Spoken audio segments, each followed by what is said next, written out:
How's it going, everyone?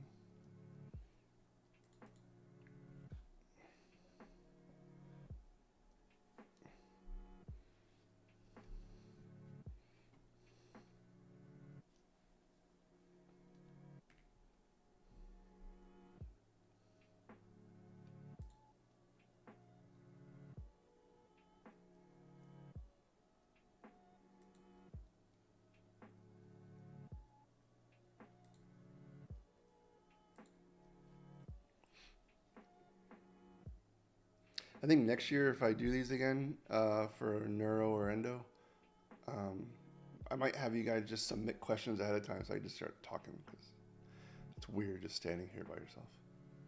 Nothing to do. So I might just start answering questions if you guys just send them to me beforehand.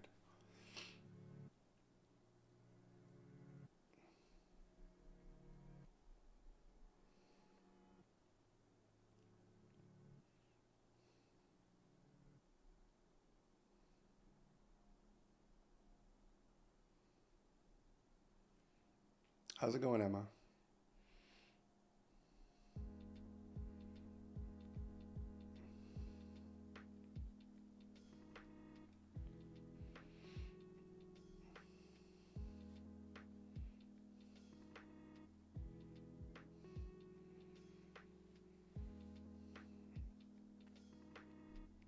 Okay, so the first question has to do with different types of diarrhea. So let's go over that one first.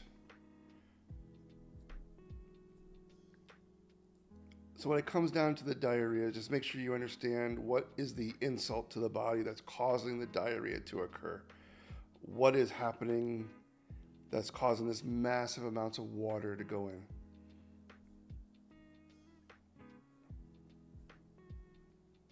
in? Okay.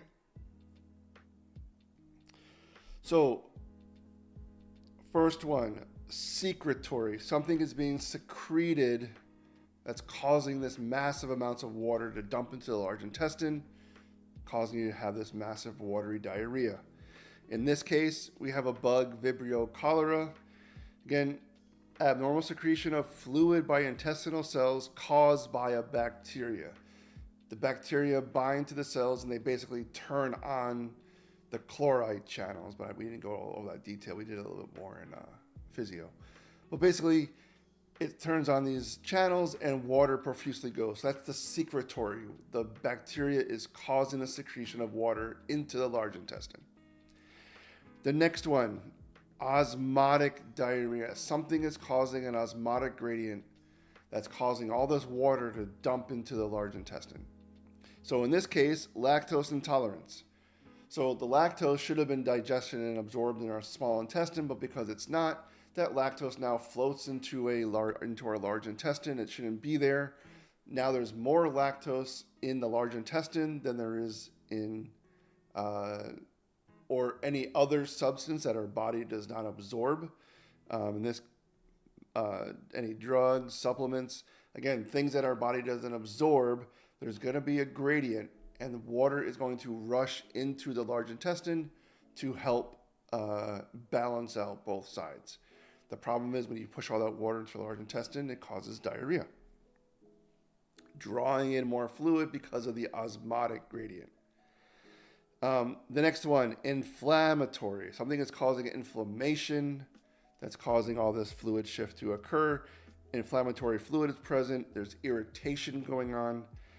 This is bacterial dysentery, Shigellas, chemotherapy, radiation will cause a inflammatory type of diarrhea. Something is causing inflammation, so it causes inflammatory diarrhea. Very, very simple to look at that one. The last one, again, motility. What is making this this bolus of chyme move so fast through the large intestine? And then again, remember, we need time to slow down the large intestine to allow for more and more water reabsorption to occur, or water absorption to occur. There's a ton of water in that large intestine. We don't want all of it going out into the waste. We want to bring it back into the body. But if you have a hypermotility disorder, something is making the large intestine move and churn real fast, we don't have the time to absorb the water and then we just lose it and it goes out. So again, moving too fast. So in a question, I would mention there's a bacteria that's causing something to happen. Secretory, because it's a bacteria causing the diarrhea. Or you ate something that your body does not absorb, therefore you're going to cause an osmotic gradient, causing water to rush into the large intestine. And they're on chemotherapy, undergoing chemotherapy for some type of cancer. Now they're having profuse diarrhea. What could it be? Inflammatory, because it's chemotherapy induced, or hypermotility. And then the rest of it kind of just gives more examples about the different types, what's going on. Next one is talking about mixed edema. Okay, so mixed edema is two things, really.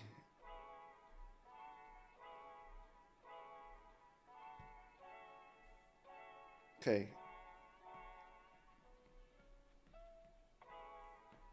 Means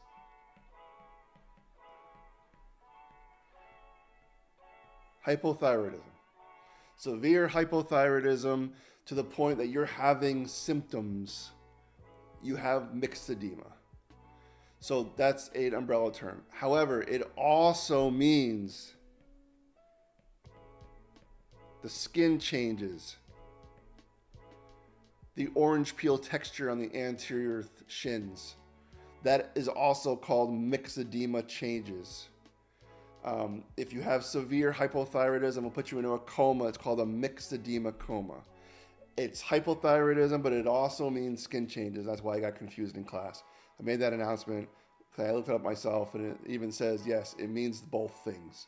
Hypothyroidism and skin changes.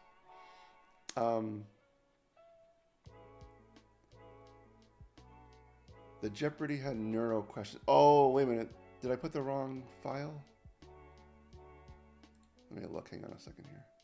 Because a few years ago, I had moved, neuro had to be moved into a different section, and I didn't, so I didn't post that Jeopardy.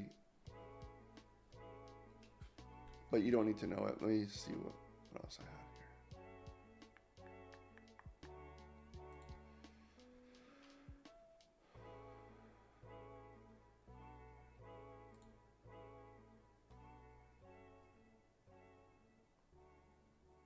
Okay, yeah, there's no neuro on those case studies. Okay, so just know the endo ones.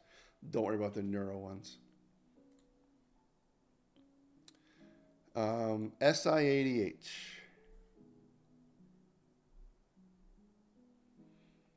So to really understand those things, we really have to go through what does ADH do? It's antidiuretic hormone. So the goal of antidiuretic hormone is to have water be retained into the body, so stave off dehydration. Antidiuresis. So in certain etiologies, people have brain surgeries, accidents, drug-related. They get syndrome of inappropriate, so it's too much ADH being secreted. So this ADH keeps being secreted. There's no negative feedback loop telling it to turn off because we have injury to the hypothalamus, pituitary gland potentially. Something's going on that's making this ADH being secreted all the time.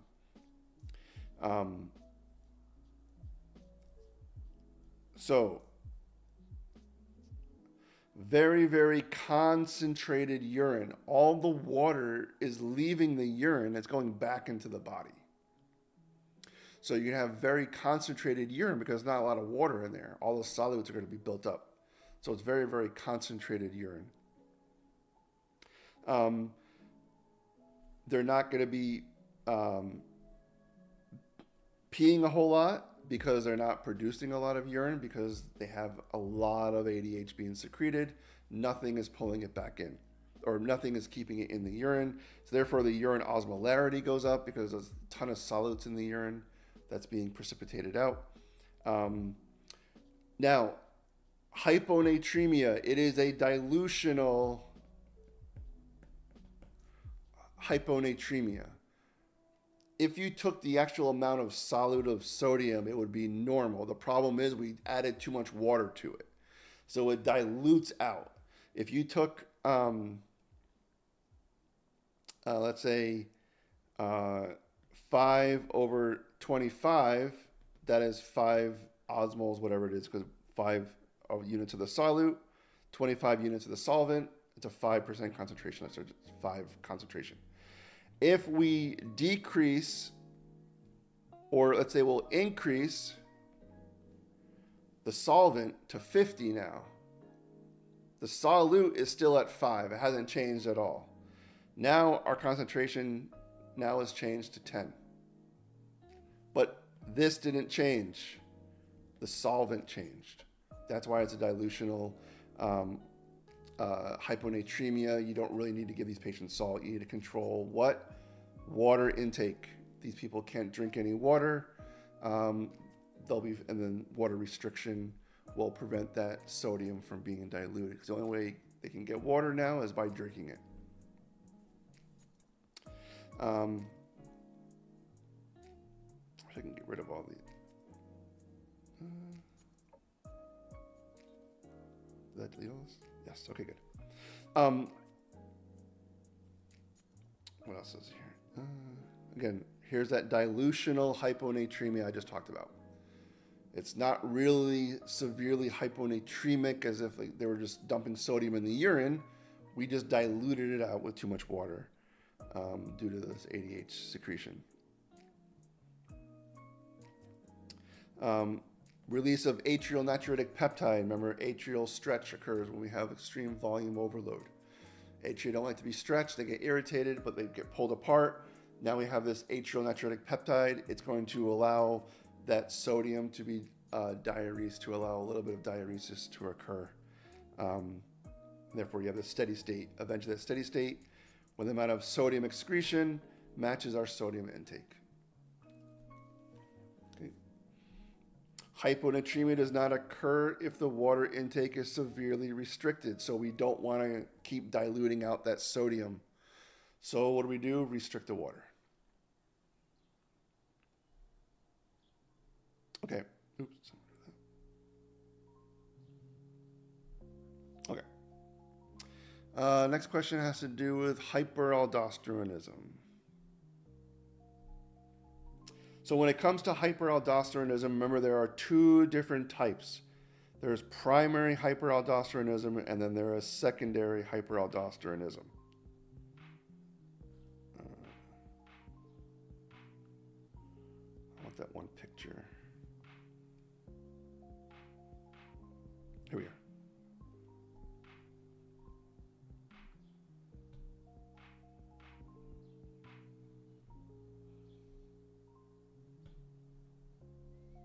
Let's not let me delete these ones. Okay. So primary hyperaldosteronism. There is a tumor. Something is secreting aldosterone. Could be congenital adrenal hyperplasia, meaning the adrenal cortex got very thickened, hypertrophied, produces more and more aldosterone, so we get aldosterone. Or we have a tumor that is secreting aldosterone. But the primary problem with primary hyperaldosteronism is there's too much aldosterone in the system. When we know when we have very, very high aldosterone, the effect it's going to have is to increase sodium resorption. We know when resorption of sodium happens, we get an increase in volume. Now we've increased our volume, which is going to increase our blood pressure. As that blood pressure goes throughout the system, it gets to the kidneys, and the kidneys are sensing, oh, there's enough perfusion going on. We don't need any renin anymore, so let's drop our renin secretion. Now, we know from our normal physiology last summer that when renin drops, there should be a subsequent reduction in aldosterone downstream. But there's not in this case because there is a tumor or the thickened adrenal tissue that's secreting way too much aldosterone. So the initial insult for primary hyperaldosteronism is always going to be high levels of aldosterone. And that's what's causing the patients to have high blood pressure. because this aldosterone is going unopposed and causing the sodium and water reabsorption, increase the volume of the plasma, increasing your blood pressure. Therefore, that's resistant to the medications. Now, secondary hyperaldosteronism is usually a cause outside of the adrenal gland. So in this case, the initial insult for secondary hyperaldosteronism is always going to be decreased blood volume. Decreased blood volume getting to the kidneys. The kidneys like great perfusion. When they don't get good perfusion, they don't like it and they start sending signals. What signal does the kidneys do to get the blood pressure back up because it thinks the blood pressure is too low? It's going to start producing tons and tons of renin. It'll start the whole renin, angiotensin, aldosterone cascade. So we get to more aldosterone being created, which then, yes, is going to cause high sodium and water reabsorption and so forth. But the problem is there's low blood volume getting to the kidney. What causes low blood volume getting to the kidney?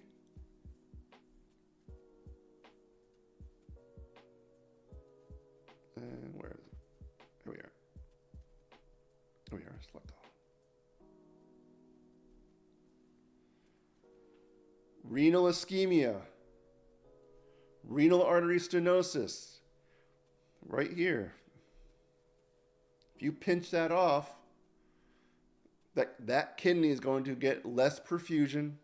It's going to think there's lack of blood volume in the system. We need to bump up our blood volume. Let's get some renin going. But this is the problem right there. All you gotta do is put a stent. I showed you guys that video in class in EKG. You can put these stents in the renal arteries very, very easily. Open it back up again. Now you've cured their blood pressure. They're not going to get it back because their problem was renal artery stenosis, causing low volume of blood into the kidneys, therefore releasing high amounts of renin. That's why it's called high renin output, because the kidneys aren't getting enough blood. Low intravascular volume, CHF, cirrhosis. Remember, these are causing fluid shifts. We're pushing the volume of blood out of the volume is leaving the blood going to the third spaces due to elevated hydrostatic pressure, or in the cirrhosis, less suck, pulling the factors out of post-filtration are reduced. That goes down as well. Sodium wasting disorders, there's your chronic renal failure, renal tubular acidosis, again, will cause high renin output, high blood pressure. Hyperplasia of the juxtaglomerular apparatus, and any renin secreting tumors. You can also have tumors that secrete aldosterone as well. I'm sorry, renin, not aldosterone, they secrete renin. But so this is why I like this picture right here, because it really goes over what is the initial problem. Primary hyperaldosteronism is always the aldosterone. Secondary hyperaldosteronism is always the volume is the insult, is the original problem.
Okay, let's talk about thyroids. Okay, so let's set up our boxes here. We have the hypothalamus, pituitary, and our thyroid. Hypothalamus secretes TRH, which tells the pituitary gland at the thyrotrophs to start secreting TSH. Okay. TSH then goes to the thyroid, and the thyroid will then secrete T4 and T3. If there's enough T4, T3 in the system, T4 and T3 have a negative feedback at the thyroid and the pituitary to turn it off. We have enough. TSH will also have a negative feedback at the pituitary the hypothalamus to also turn that off as well. We don't need the whole system. So,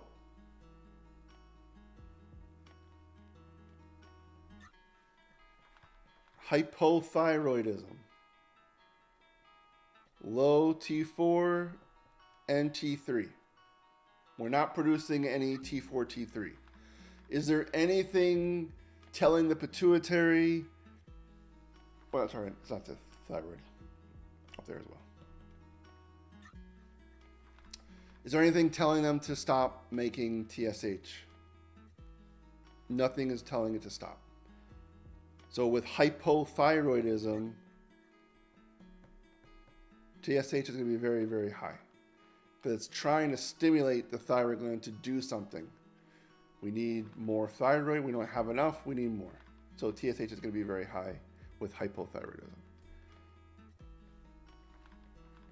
Hyperthyroidism. Now we have too much thyroid hormone. Goiter, something is causing this thyroid hormone to go crazy.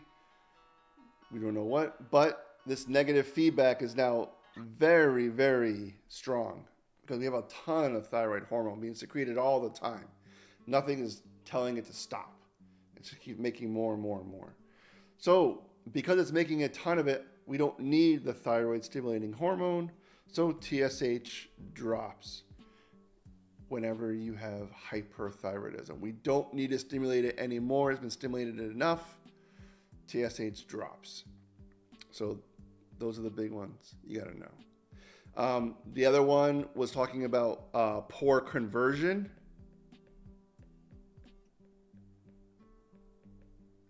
So remember, T4 is more, but T3 is more active. And we have a peripheral conversion of T4 to T3 in the periphery. And if it's not doing very well, you're going to have high T4, high TSH, but low T3. That's poor conversion. Okay. So Hannah, that answers your question. Let's go now to the next one about diabetes insipidus. So we learned about SIADH before being way too much. Now we have way too little diabetes insipidus. Now there's two ways to cause this.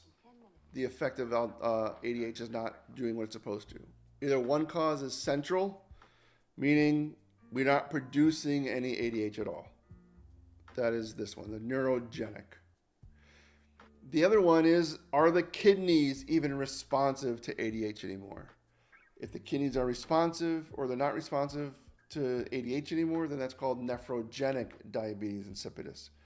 Just like we have with diabetes mellitus, either is the pancreas not producing any insulin, or are the target tissues not responding to insulin?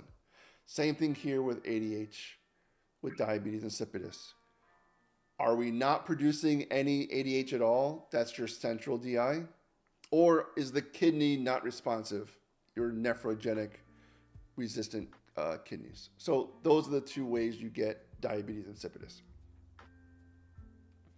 Again, idiopathic, some genetic mutations, injury is a big one, encephalitis, again, is swelling to the brain, is going to cause these problems. Now, because they don't have ADH, or they don't have a response to ADH, nothing is telling the water to come back into the blood, so it stays in the urine. Because it stays in the urine, they get polyuria. Now they also get polydipsia because they can't hold on to any water. They keep peeing it all out. It keeps losing and losing and losing and losing water. So they got to keep drinking, and they drink a ton of water, and they're always thirsty because they just keep peeing in water. So they can't concentrate the urine. They have very dilute urine. That's how you spell it. Dilute urine, because now the concentration is very, very, very low of solids because there's a ton of water, ton of solids. So you get that. We talked about this already as far as the different causes. Either we're not producing ADH or the kidneys aren't responding to it.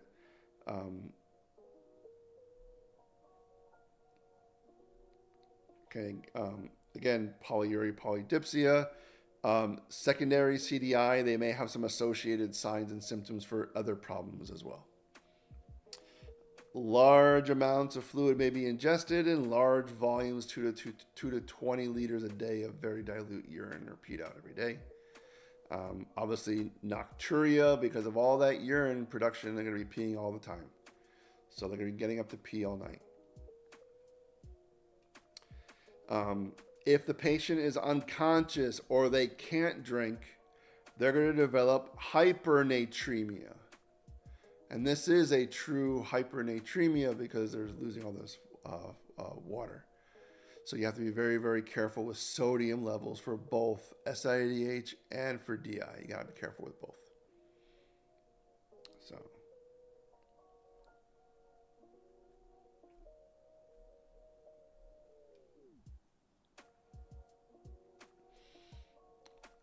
Hope that answers your question, Emma.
Okay, Addison's disease.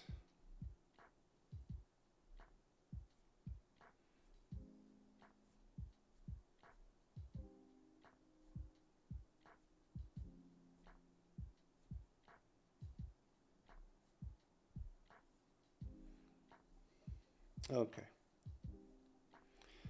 So, adrenocortical insufficiency. We're going to have problems with the hormones from the adrenal cortex. It's an autoimmune disorder, so we have this destruction of the adrenal cortex. We know 3 hormones come from the adrenal cortex: cortisol, aldosterone, and the androgens, weak androgens. Okay, they have a couple of autoantibodies. One of the big ones that's very specific is this 21 hydroxylase enzyme.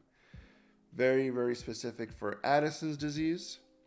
They don't make any cortisol or aldosterone. That is the byproduct, or the key ingredient, the key enzyme to make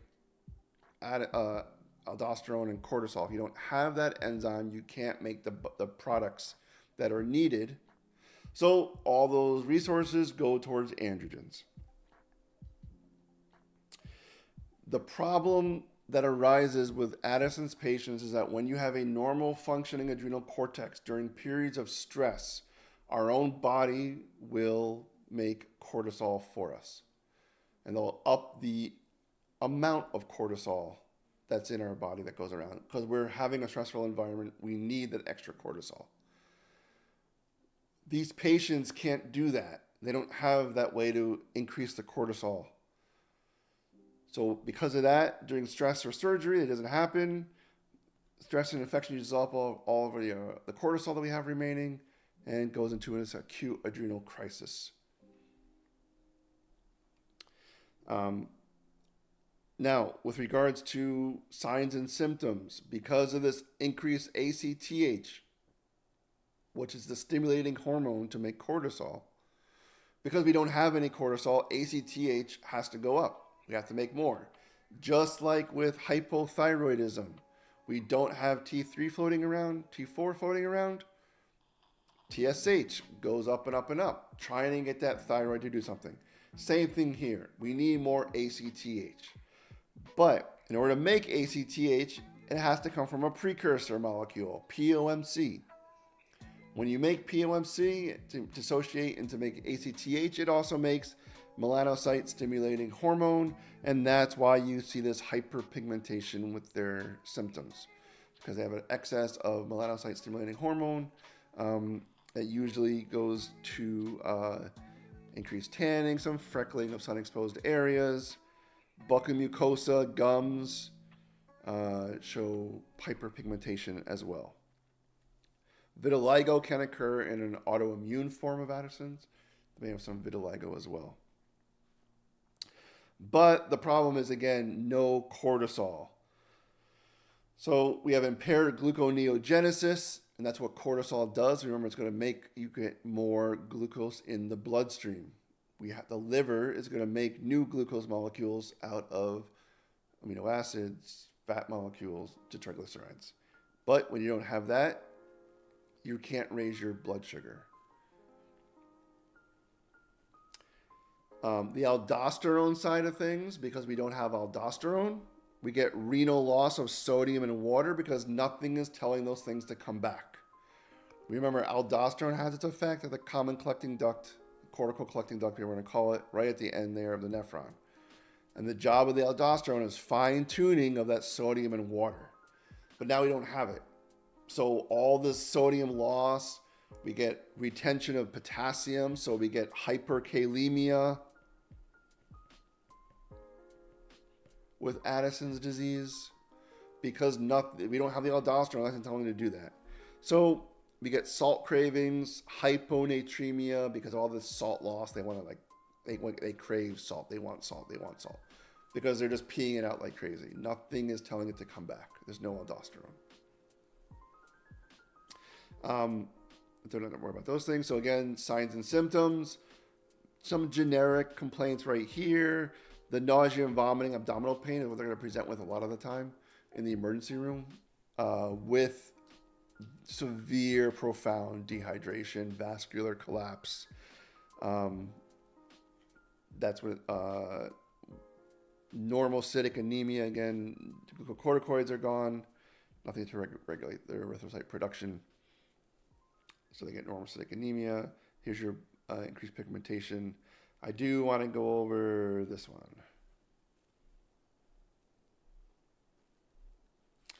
So here is the start of this graph. This is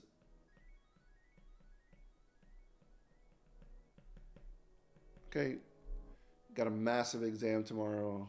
You have Addison's, you don't increase your cortisol dose tomorrow morning, you take your exam, you're freaking out. This is what could happen. Because we don't have any cortisol, we lack that because we're not making it, liver function decreases. That's the gluconeogenesis. Because we don't have that, low blood sugar, that's going to keep going down and down and down because our energy requirements are going up. We're going to be sucking up glucose like crazy because we need it for energy processes during this stressful event, surgery, whatever. It's going to keep causing more and more hypoglycemia, eventually causing brain death and coma with this severe hypoglycemia. Also, lack of cortisol, our stomach enzymes decrease. Remember, we talked about hypercortisolism, Cushing's syndrome. Too much cortisol leads to stomach ulcers, peptic ulcers. Why? Because cortisol increases stomach acid. And there's your link between stress ulcers, or the stress and ulcers, ulcers. Now, with this one, now because we don't have any cortisol, now we have lack of digestive enzymes. We're not going to be able to digest our food, causes a lot of stomach upset, nausea, vomiting, diarrhea. We're losing it in both ends, causing more and more volume loss. Whenever you see someone with vomiting and diarrhea, they're losing a lot of water. They're going to be dehydrated. You have to always think about fluid status. If you don't, and they keep losing all this fluid volume, they leads to shock, which again will lead to brain death and coma. So that's just the cortisol side. That's really the important side. But the aldosterone is important as well. However, we'll learn this more when we get to endo in the winter. When they come in these adrenal crises, you got to treat the cortisol fast. The aldosterone you can deal with later. So again, no aldosterone because our adrenal cortex isn't doing anything. No aldosterone causes more water and sodium loss through the kidneys. Losing all this water and sodium causes, again, low blood volume. So you have two things that are causing you to become dehydrated in this case, leading to shock and then eventually brain death and coma. Having these low sodiums is not good either. Causes seizures, also heart problems, heart irregularities, and output decreases. Output decreases, our blood pressure decreases. If our blood pressure drops, that leads to shock because we have vascular collapse.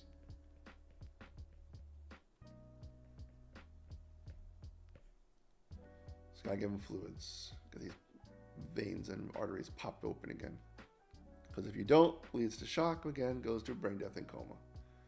And this is the again, untreated, as everything we learned in this class was untreated. Untreated adrenal Addison's disease, they don't increase their dose before a stressful environment, surgery, exams, they can go into an adrenal crisis.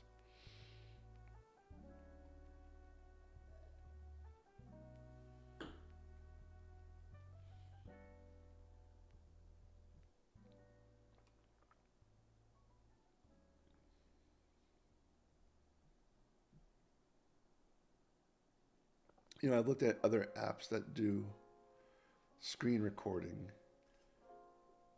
and they all suck. The best one is the inherent one in the iPad. The problem is I can't pause it, so what happens is when we take a break, I just stop recording, and then that's why I forget to turn it back on sometimes.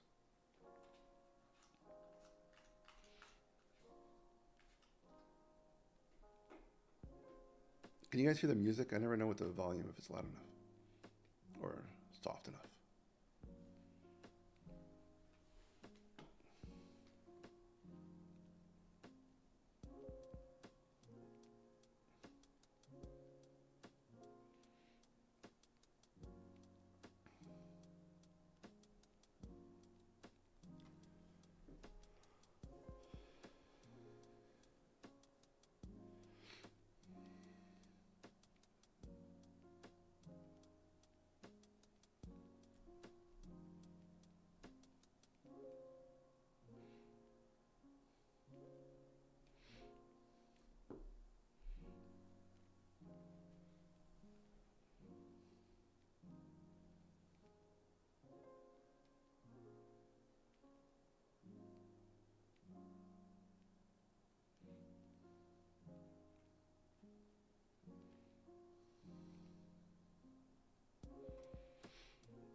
You guys only have like 5 more weeks of school left.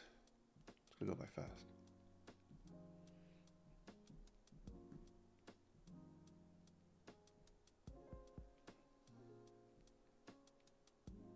Okay, good. Thanks, Kelly. For the EKG review next week, should I just start like doing a review like we did before? Should I just wait for questions?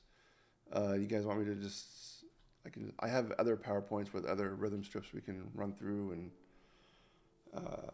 we can go through Rahi again.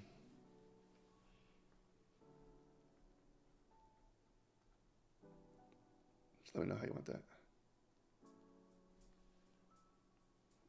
Yeah, that might work too.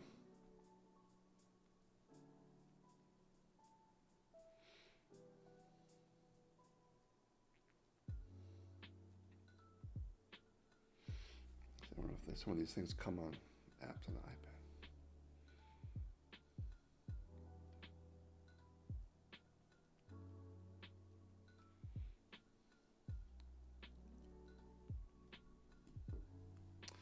Okay, question is, how can T3, T4 be normal for a Hashimoto's patient? So, in the very beginning of Hashimoto's, what it's doing is, remember, there are two main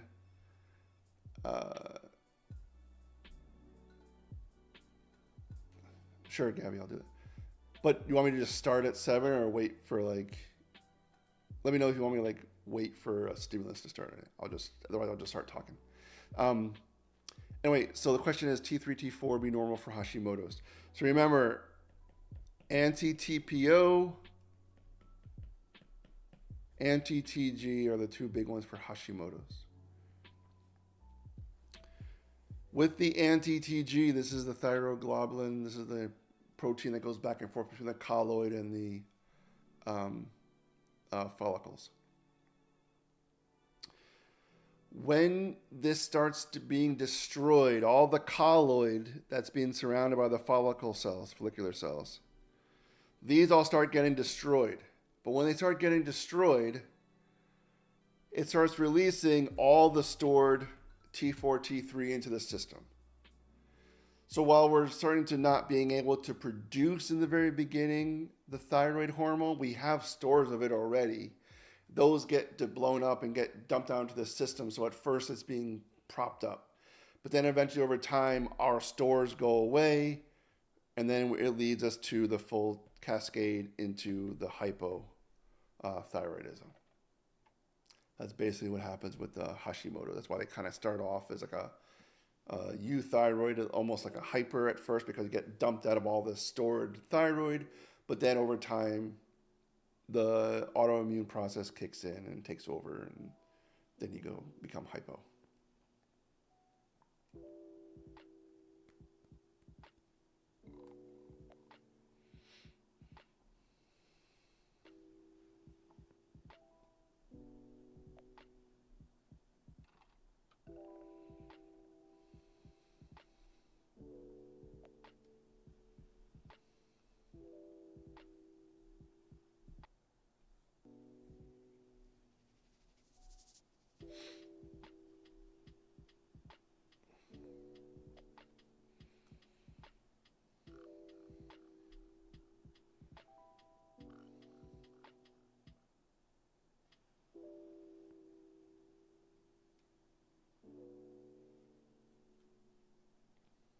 Okay, I'll do that, Emma.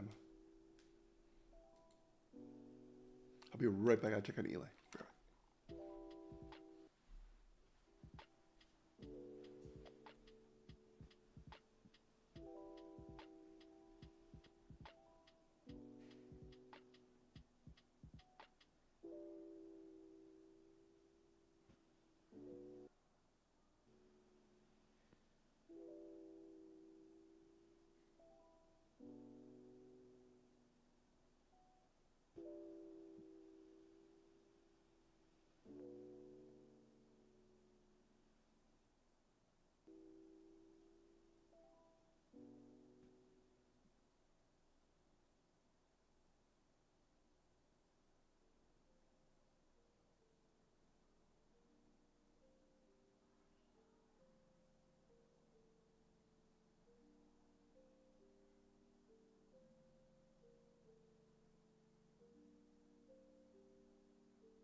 Okay, peptic acid diseases.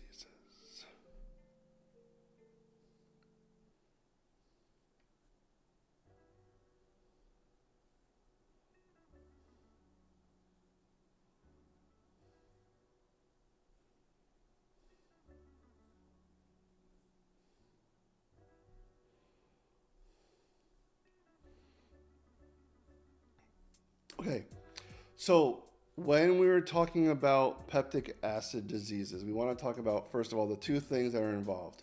Anything that's considered hostile to the GI protective barrier, or what is considered protective. Protective mechanisms are prostaglandins, mucus, bicarb, having just blood flow to the mucosa that provides all these prostaglandins and the bicarb to the protective layer to prevent the acid from auto-digesting the stomach. Hostile factors. Gastric acid itself is hostile. If you have too much gastric acid, again, it is hostile to the stomach environment. We don't like to have a lot of gastric acid. H. pylori bug we talked about a lot. Here's your NSAIDs because NSAIDs reduce the production of prostaglandins, and pepsin. So this is a balance, and if the balance ever gets off, you can have damage to the lining. As long as the protective mechanisms are always heavier and they're the ones that are going to win out, everything's going to be okay.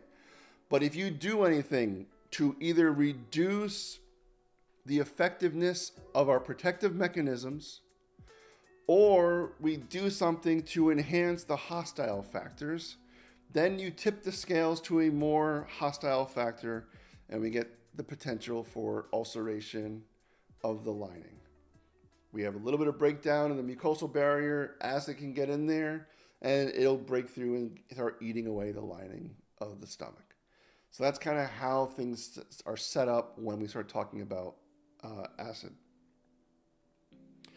Now, gastritis is a different form of it.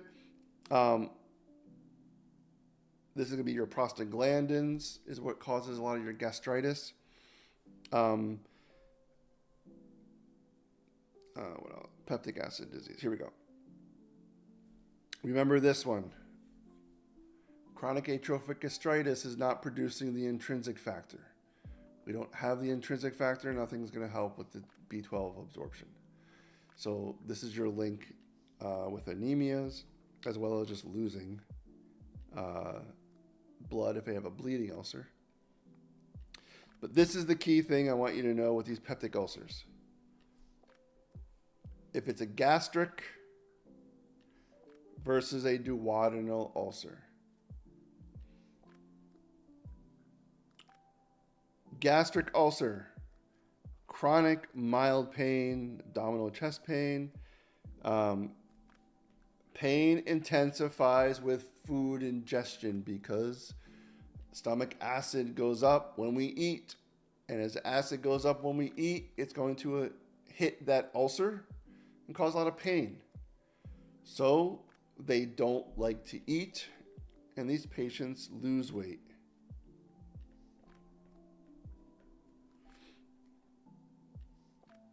With a duodenal ulcer, now we're in the duodenum.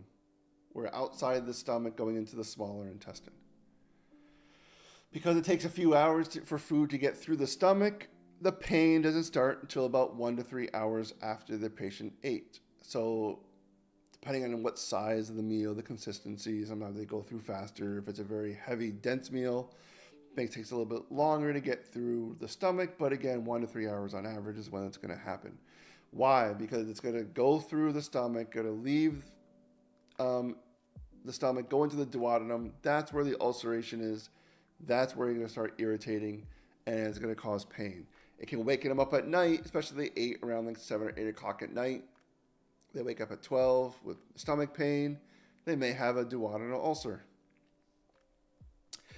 Antacids or food intake provide relief because when they start eating again, the sphincter shuts off.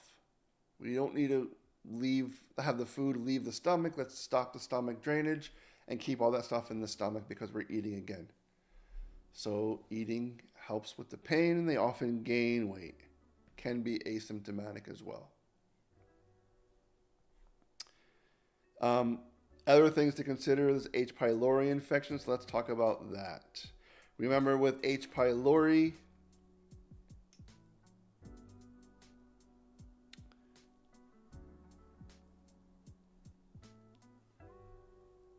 as this little guy corkscrews itself into the gastric mucin gel, which is our protective bilayer, the bicarbonate layer that's there, that's going to neutralize the acid, prevent it from doing anything to us. This little guy burrows itself, it corkscrews itself in there. As it's going through, it starts producing urea, which turns to ammonia. So it has this little ammonia cloud. And that little ammonia cloud protects this little guy from going into the duodenal wall or the gastric wall. This urease that it does causes a very, very strong immune response.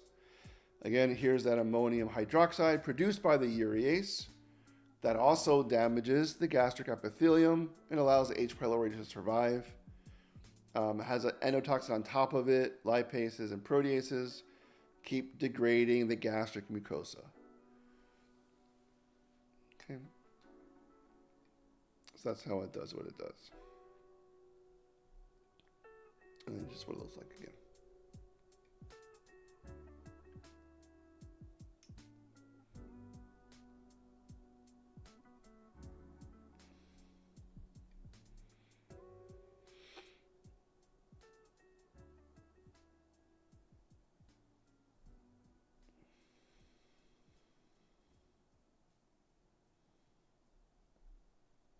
So this is what I was telling you about before. This is a good one.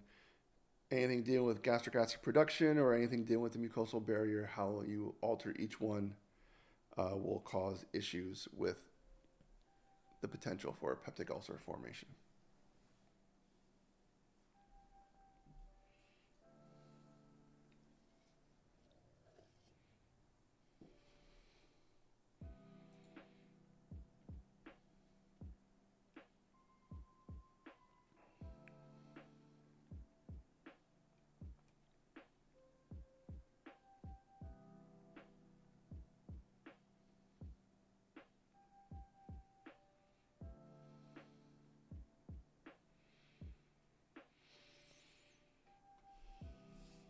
Are you guys doing a Halloween contest?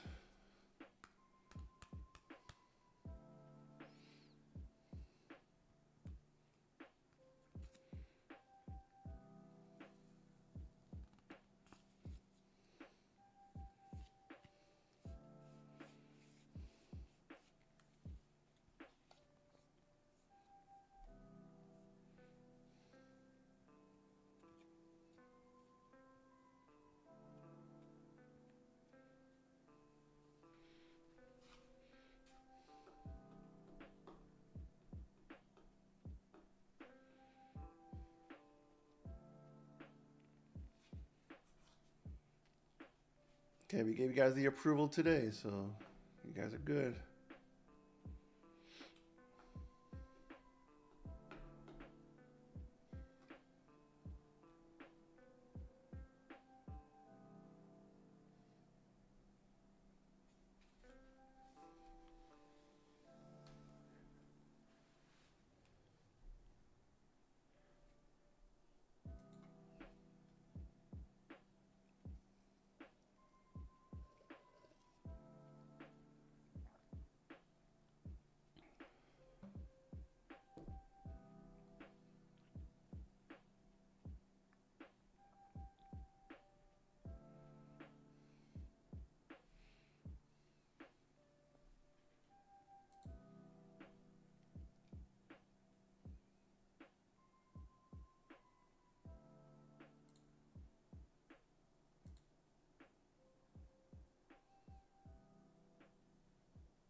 HPA X's.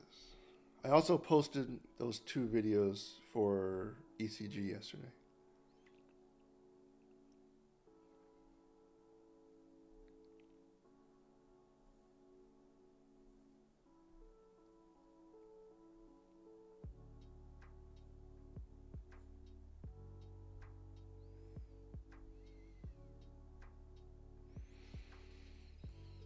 So HPA axis, hypothalamus, pituitary, adrenal cortex axis. We look at corticotropin releasing hormone, again, just like with the thyroid. Hypothalamus releases TRH, and here we talk about CRH. Corticotropin releasing hormone goes to the anterior pituitary where it binds to the corticotrophs in the anterior pituitary, which will then release ACTH.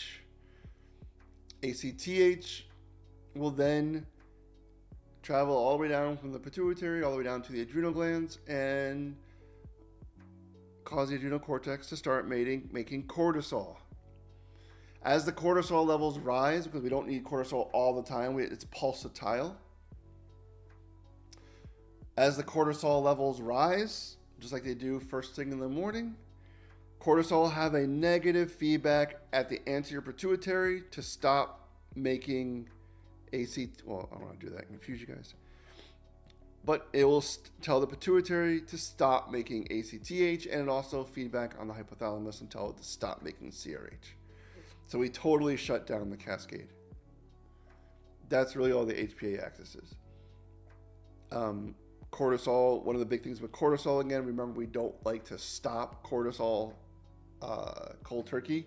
You want to taper yourself off, because you want your own native negative feedback to take over again. If all this exogenous cortisol you're taking does the job of the cortisol for you, your own body will stop making cortisol, because we're really overloading the system with the amount of cortisol we give you. So we taper you down to make sure that your body will start making cortisol on its own again, so that this negative feedback will exist.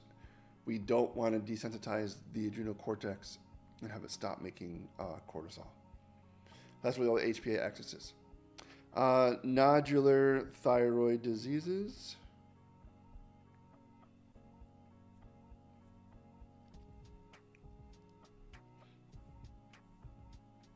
Okay.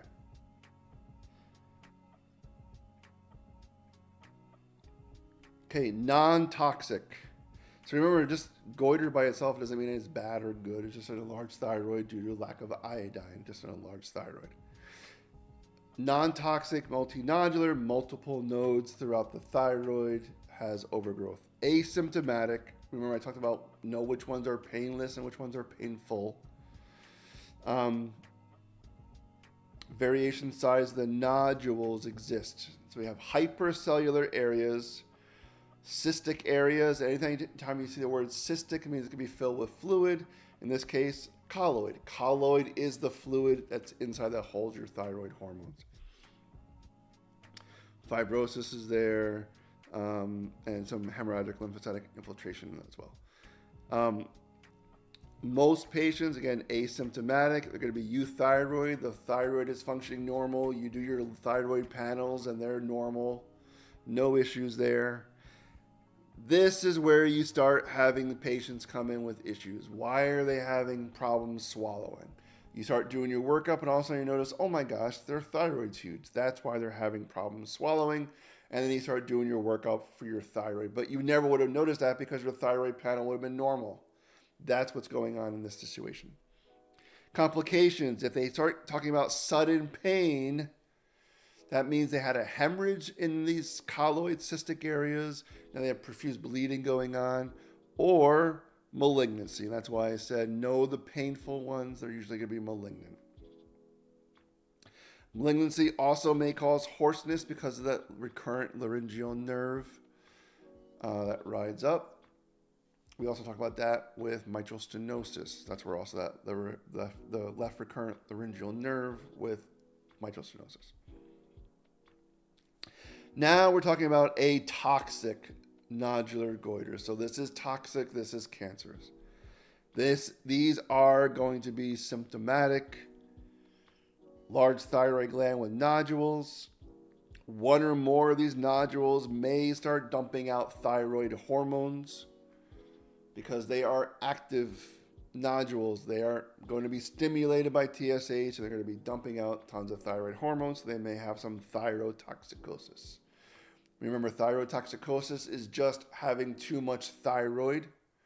Hyperthyroidism is a form of thyrotoxicosis. If I'm taking thyroid pills and I take too much thyroid medicine, that is also thyrotoxicosis. Yes, I'm going to have elevated thyroid hormones, but the question is, how did it get there?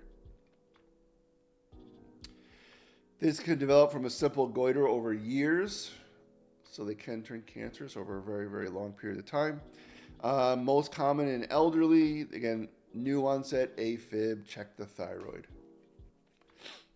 Nervousness, tremor, weight loss, these are all signs of high T3, T4, hyperthyroidism. Okay, etiology, they could have given IV iodine at some point by mouth or IV, CT scan, anything that's toxic to the thyroid. This is your toxic adenoma, a hyper-functioning solitary nodule. This is the size of it right there. Again, thyrotoxicosis is going to be here, mild symptoms. No signs and symptoms of Graves' disease, though. So they're going to have signs of hyperthyroidism. Okay, jitteriness, all that stuff. Hot scan, looking at radionucleotide uptake. Remember, we talked about it in ECG yesterday. We draw blood, we tag it with a nuclear isotope, inject it back into the person, and we take a picture of the thyroid and we see where that blood is going. And you can see this is a hot nodule. This has a lot of uptake of that iodine, and it's going to produce a ton of thyroid hormone.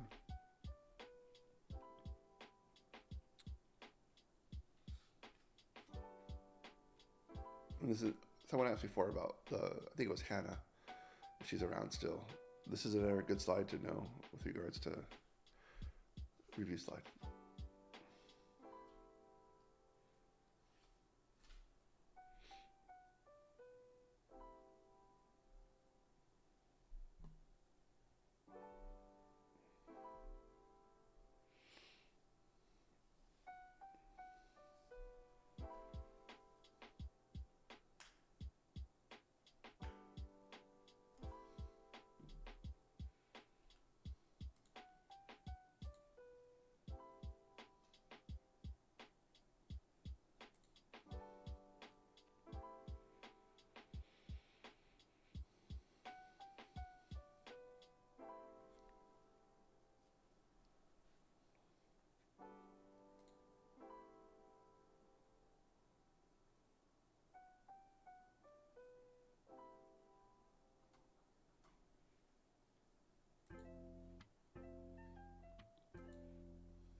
Pituitary adenomas.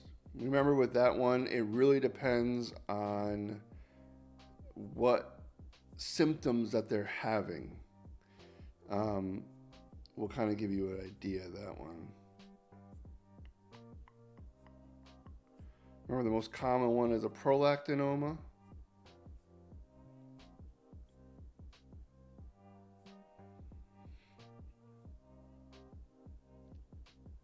Okay.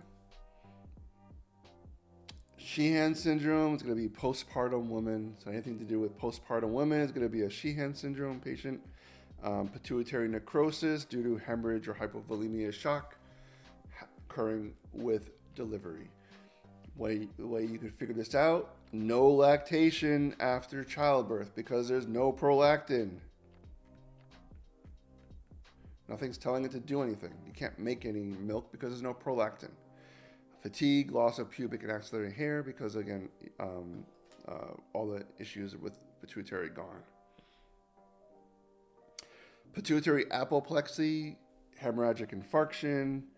Again, other things that can happen with pituitary gland. But here are the pituitary tumors, often associated with excess secretion of those hormones. You have your lactotroph, it's going to be prolactin. Somatotroph, soma is going to be growth hormone. Cortico, cortex, adrenal cortex, ACTH. Prolactinoma, most common one. A macroadenoma, if it compresses that optic chiasm, you get bitemporal hemianopsia, tunnel vision, because where the crossover happens, it's gone. Temperature regulation, you lose all that, and excessive hunger. And there's our optic chiasm right there. As this thing gets bigger and compresses it, it causes problems there. If you have a tumor in the pituitary gland in your somatotrophs, it can cause gigantism. Remember, the difference between gigantism and acromegaly is age. Gigantism is before the epiphyseal plate closes. And then your acromegaly is excess growth hormone after the epiphyseal plate close. So again, in gigantism, they are proportionate in size. Acromegaly is not. Still proportionate in size, just very, very tall. Acromegaly is afterwards, so the bones don't grow, so the soft tissue only grows. Coarsening of facial features, your appearance changes. Soft tissue swelling, so the ring sizes change, hat size change, shoes don't fit anymore because your feet grew. And all that swelling, the feet don't fit into the shoes that you have. Obviously, photographs are very important to show changes over time. Brow gets bigger, jaw gets bigger, features get very coarse instead of being soft. Larynx gets more cartilaginous, so the voice gets very deep and husky. Tongue gets bigger, barrel chest. There's your really big feet that occur. Soft tissue swelling, so they get like carpal tunnel, peripheral neuropathies from all the compression of the nerves. Heart enlargement, they got a lot of heart irregularities because of all this excess growth hormone. And remember, last one is pituitary tumors for ACTH. This is your Cushing syndrome. However, if it has to do with the pituitary gland itself causing this excess cortisol due to ACTH producing tumor, then it's called Cushing disease, and that relates just to the pituitary gland itself.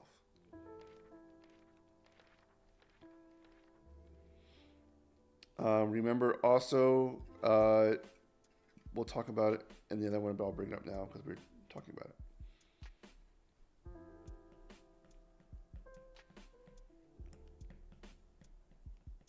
Your dexamethasone suppression test with regards to cortisol and Cushing's.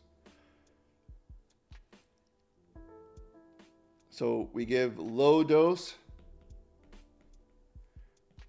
and we get positive suppression, of cortisol,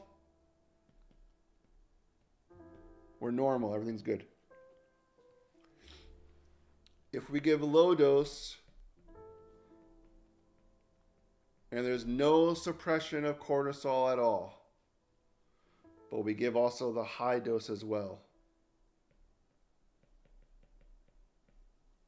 And with the high dose, now we get suppression.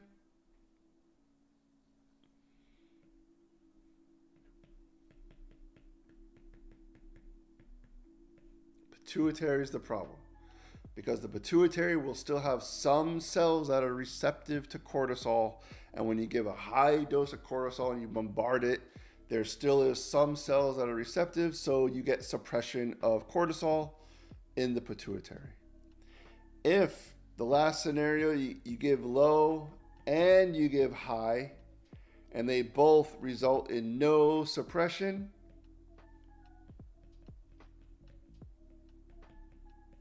ectopic. There is some other source, small cell oat cell cancer, that's producing ACTH on its own.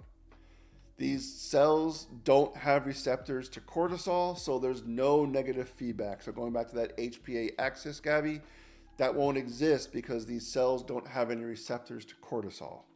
So nothing is telling this ACTH to stop producing, and it just keeps going and going and going and going. And because the adrenal cortex doesn't know, is this ACTH from the pituitary or somewhere else? It just sees that this is ACTH. It occupied the receptor. Let me do something. It just keeps making more and more cortisol, leading to Cushing's syndrome. But remember, this pituitary is the disease.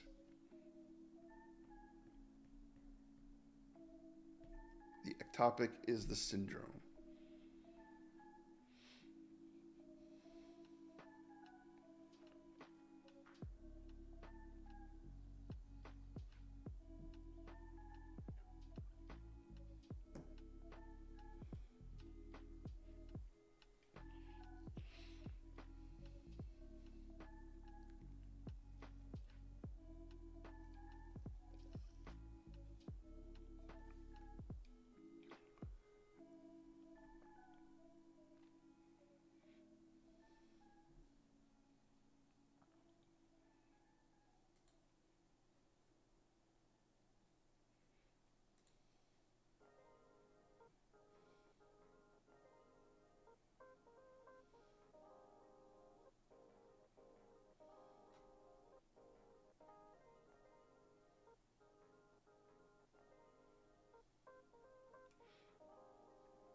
No problem, Emma.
I can't remember if I mentioned before, but both ECG lectures from yesterday are posted as well. I know your brain's not there yet, but it will be one day.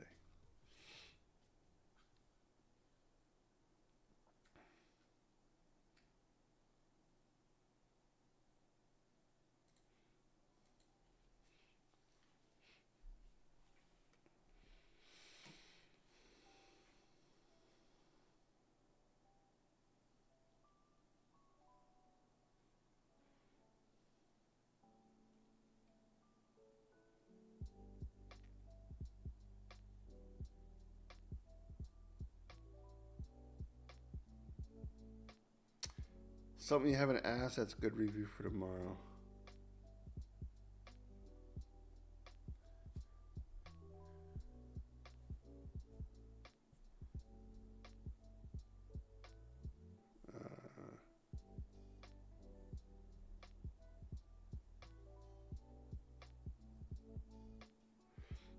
Okay.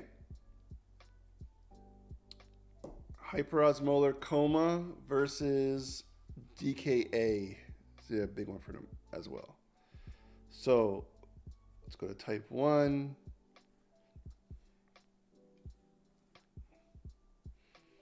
Diabetic ketoacidosis. They're going to go into hyperglycemia. Why? They're type 1 diabetic. They aren't making any insulin at all. Because they're not making any insulin, their blood sugar starts to creep up and get accumulated in the blood sugar in the blood because nothing is telling it to go anywhere. Because of that, we have an increase in plasma osmolarity because we have all this extra sugar molecules that are there that shouldn't be there, but they're hanging out now because they can't get out. When that happens, intracellular dehydration, fluid shifts, osmotic diuresis, decreased extracellular fluid volume. Osmotic diuresis also causes electrolyte loss. Reduction in extracellular fluid volume causes shock. Also, decreased perfusion of blood to the kidneys. Kidneys don't like that very much. They get stressed out. When they get stressed out, start dumping glucose into the urine because transport mechanisms are maxed out. We can't bring anything back in. Increased acidosis and azotemia. So that's what happens with, as far as the DKA, the complication side. So, but why are we getting ketones being made in the first place? We don't have any insulin around. Because there's no insulin, decreased glucose uptake by our tissues. We get lipolysis, provides free fatty acids that are converted to the ketones in the liver by unopposed glucagon. So, remember how the islets are made. Okay, we have all the insulin beta cells are in the middle. All the glucagon cells are on the outside. Remember, as insulin leaves, it goes this way. And insulin bathes over all those cells, shutting down glucagon. Makes sense. If we're making insulin because we have excess sugar, we don't want glucagon coming out because we don't need extra sugar. So that's what happens. But because our beta cells are destroyed, nothing is telling glucagon to stop producing and not being secreted. So glucagon goes unopposed.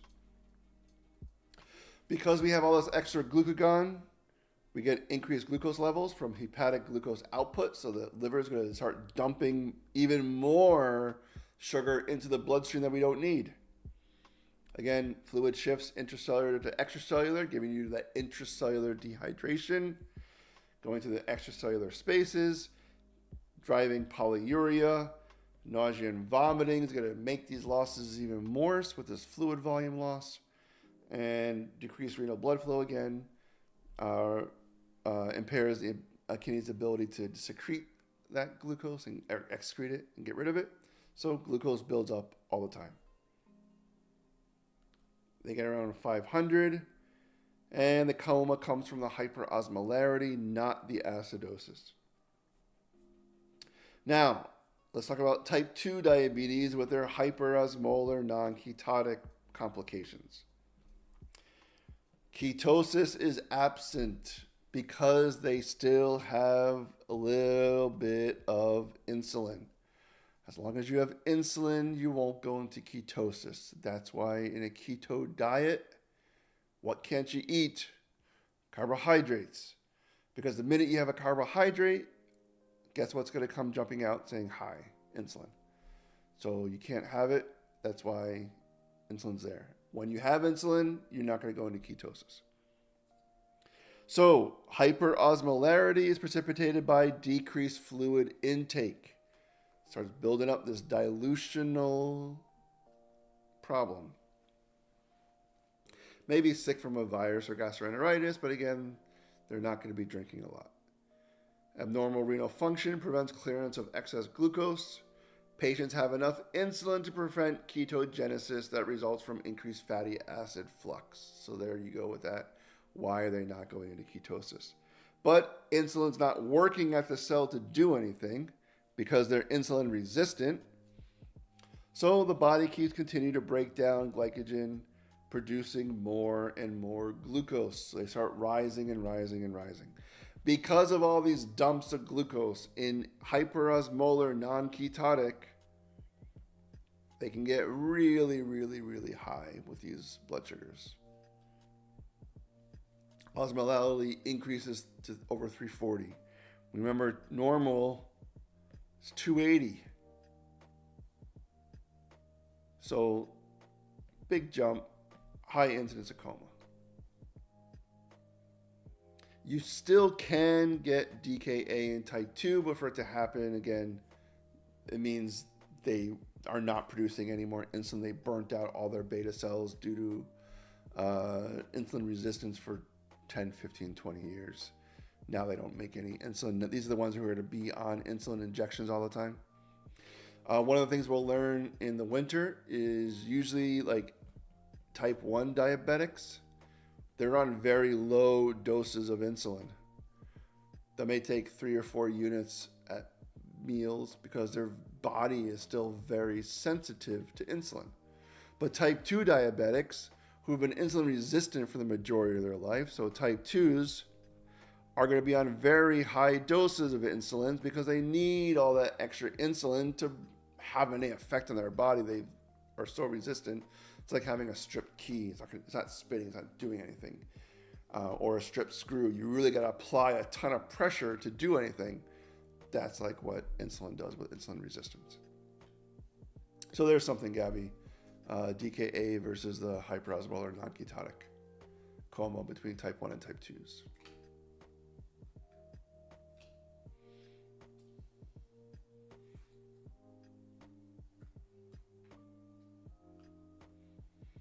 Any last minute questions? You got a couple minutes. I know there's a delay between when I say stuff and when you guys respond.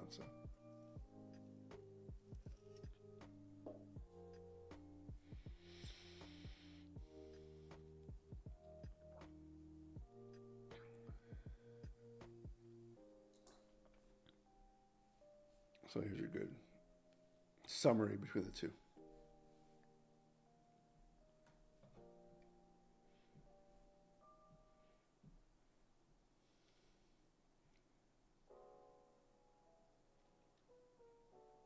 Okay, guys, then I'll call it. Good luck tomorrow. You guys will do great. It's the last one for ClinPath. And then their class is over. So I'll see you guys in the morning. Good luck. Good night, everyone.